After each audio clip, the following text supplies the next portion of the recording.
Hello, in this video, I will talk about English as a lingua franca research in medical and healthcare settings.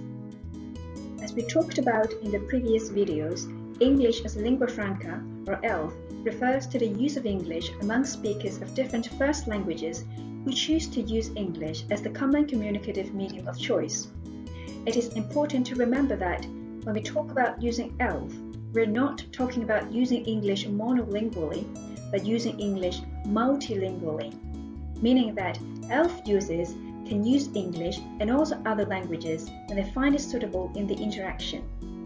And that is why Jenkins proposes the notion of English as a multilingua franca to reiterate ELF communication as multilingual communication. To give again an overview, ELF research covers a range of topics. For example, there are studies that investigate how ELF users in various social and institutional contexts co-construct and negotiate meaning to achieve mutual understanding through the use of different pragmatic strategies, multilingual resources, and multimodal resources. There are also studies that investigate language attitude and language policy. For example, in the higher education context, how students and teachers understand and feel about using English as the medium of instruction, and in the business context, how employees and staff members understand and feel about using English as the corporate language. A lot of research attention has been given to ELT, teacher education, and language assessments to see how teaching and learning can become ELF-aware rather than focusing on conforming to native varieties of English. We can find out more about these topics and other research in the Routledge Handbook of ELF if we're interested. So far, there aren't a lot of studies conducted in medical and healthcare settings, but this new domain is starting to get more attention. For example, Nozawa and her colleagues apply microanalysis on medical consultations in Japan between student doctors and simulated patients to see how pragmatic strategies are used to retain understanding and display cognitive empathy, meaning the doctor would show he or she understands the patient's feeling and try to communicate an intention to help. Other researchers turn to syllabi and curricula of nursing schools. For example, Franceschi examines course materials for nursing students in Italy to see to what extent the materials are ELF-aware. Tweedy and Johnson used listening comprehension of nurses at Carter as an example to explore how nursing education can become more ELF-aware. Tweedy and Johnson even proposed MELF, Medical English as a Lingua Franca, for new research directions in ELF, where MELF refers to encounters in medical and healthcare settings where ELF is dominant. Emery, Tweedy and Johnson even put forward a sample nursing syllabus with suggested activities and readings as a practical example of how ELF-aware nursing education would look like. Besides naturally occurring interactions in medical appointments and curricula for medical and nursing students, another issue that researchers can explore is how different stakeholders in various medical and healthcare settings understand their interactions.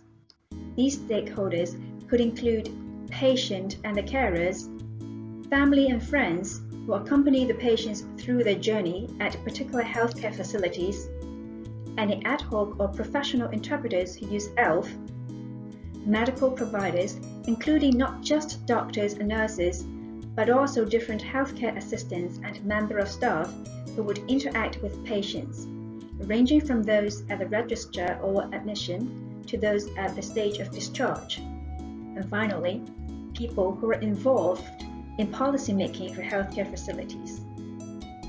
In general, there are some questions that MELF researchers will have to address. For instance, why it is worthwhile to conduct MELF research?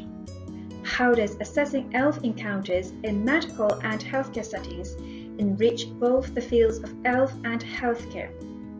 For example, how do ELF encounters in non-English dominant contexts such as Asia, the Gulf region, Europe, and Scandinavia relate to and/or differ from existing literature in health communication, investigating intercultural communication, or the use of a second language or a lingua franca? Or how can ELF research on medical and nursing curricula learn from and inform ELF research on ELT, research on English for specific purpose, or other research on international medical and nursing graduates? It is important to answer such questions because there are also studies in health communication that examine ELF scenarios but not using an ELF framework. For example, Valero Garcias and Oliver have studied how healthcare providers or patients in Spain perceive the use of ELF in medical appointments and other public healthcare services. Then we have Bacall, who uses healthcare providers in Hungary as an example to show why it is important for healthcare providers to maintain ELF awareness. Martin, who assesses ELF consultations in Ireland, and Mori and Shima, who examine ELF consultations in Japan, just to give a few examples. So, going back to the call from MELF as a new research domain in ELF as proposed by Twitty and Johnson, it would be meaningful to see how healthcare communication research of ELF scenarios can further develop by applying an ELF framework. That is all for this video. If you are interested in the works mentioned in this video, please do take a look, and I hope you will enjoy reading them. Thank you for watching our video. Please do tell us what you think by leaving comments. If you like our video and would like to know more about ELF through our channel, please do like and subscribe.